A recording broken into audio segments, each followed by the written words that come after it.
आप लोगों ने साक्षी गोपाल मंदिर का नाम सुना होगा।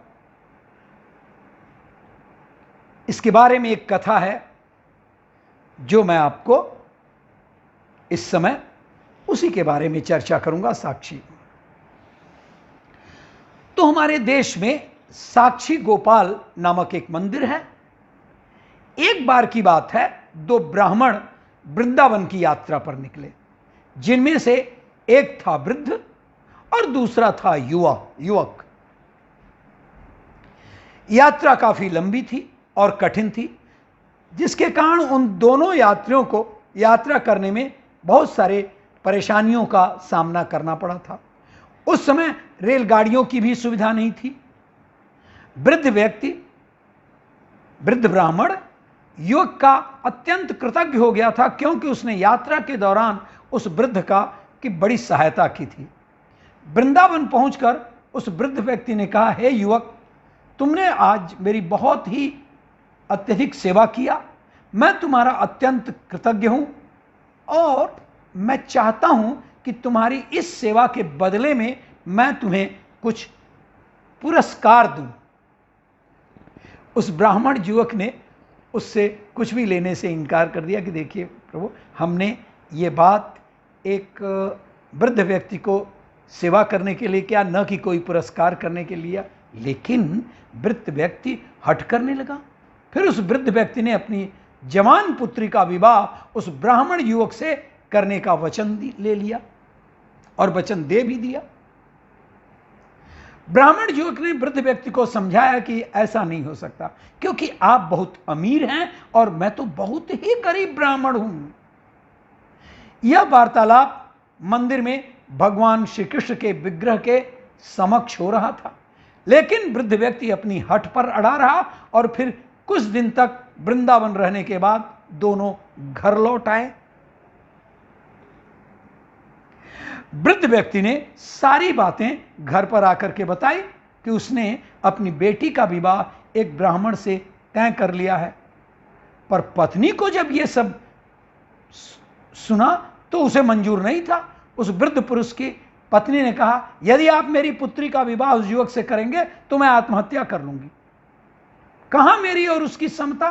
कुछ समय जब और व्यतीत हो गया तो ब्राह्मण युवक को यह चिंता हुई कि वृद्ध अपने वचन को पूरा करेगा या नहीं करेगा। फिर ब्राह्मण युवक से रहा नहीं गया और उसने उस वृद्ध पुरुष को उसके वचन का याद करवाया कि आपने जो कहा था अपनी पुत्री का विवाह करने को। वह वृद्ध पुरुष मौन रहा, खामोश था। उसे डर था कि अगर वो अपनी बेटी का विवाह इससे करवाता है तो उसकी पत्नी अपनी जान दे देगी। और वृद्ध पुरुष ने कुछ भी नहीं बोला। तब ब्राह्मण युवक उसे उसका दिया हुआ वचन फिर से याद करवाया।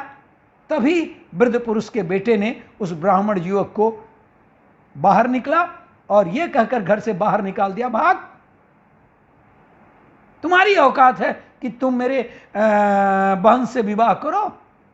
झूठ बोल रहे हो, कैसे कहेंगे मेरे पिता, लूटने के लिए आए हो क्या। ब्राह्मण युवक ने उसके पिता द्वारा दिया गया वचन को फिर से याद करवाया। फिर ब्राह्मण युवक ने कहा कि सारे वचन तुम्हारे पिताजी ने श्री विग्रह के सामने, भगवान के सामने दिया था। तब वृद्ध व्यक्ति का ज्येष्ठ पुरुष, जो भगवान को नहीं मानता था, युवक को कहने लगा, अगर तुम कहते हो भगवान इस बात के साक्षी हैं तो चलो यही सही। वो भगवान प्रकट होकर के ये साक्षी दे दें कि मेरे पिता ने वचन दिया है तो तुम मेरी बहन के साथ विवाह कर सकते हो। युवक ने कहा, हां, मैं भगवान श्री कृष्ण से कहूंगा कि वे साक्षी के रूप में आए। और उसे भगवान श्री कृष्ण पर देखिए भरोसा भी था, विश्वासम फलदायकम। भगवान श्री कृष्ण उनके लिए वृंदावन से जरूर आएंगे। फिर अचानक वृंदावन के मंदिर की मूर्ति से आवाज आई कि मैं तुम्हारे साथ कैसे चल सकता हूं। जब उस युवक ने भगवान श्री कृष्ण के विग्रह के सामने उसने अपनी बात सुनाया, मैं तो एक मूर्ति हूं। तब उसे समझा, अगर मूर्ति बात कर सकती है तो साथ भी चल सकती है। तब भगवान श्री कृष्ण ने युवक के समक्ष एक शर्त रख दी कि देखो, तुम मुझे किसी भी दिशा में ले जाना, मगर तुम पीछे मुड़ करके नहीं देखोगे। तुम सिर्फ मेरे नूपुरों की ध्वनि से यह जान सकोगे कि मैं तुम्हारे पीछे आ रहा हूं। युवक ने उनकी बात मान ली और वह वृंदावन से चल पड़ा। जिस नगर में जाना था वहां पहुंचने के बाद युवक को नूपुरों की ध्वनि आना बंद हो गई। युवक के पास धैर्य नहीं रहा और वह पीछे मुड़कर देख लिया, और जैसे ही पीछे मुड़कर के देखा मूर्ति वहीं पर स्थिर खड़ी थी। अब मूर्ति आगे नहीं चल सकती थी क्योंकि युवक ने पीछे मुड़कर के देख लिया था, उस शर्त को नहीं माना था। वह युवक दौड़ करके नगर पहुंचा और सब लोगों को इकट्ठा करके कहने लगा, देखो भगवान श्री कृष्ण साक्षी के रूप में, गवाह के रूप में आए हुए हैं। लोग स्तंभित थे, इतनी बड़ी मूर्ति इतनी दूरी से चलकर आ रही है। उन्होंने श्री विग्रह के समान सम्मान में उस स्थल पर एक मंदिर बनवा दिया और आज भी लोग इस मंदिर में साक्षी गोपाल की पूजा करते हैं। यह था विश्वास की विजय।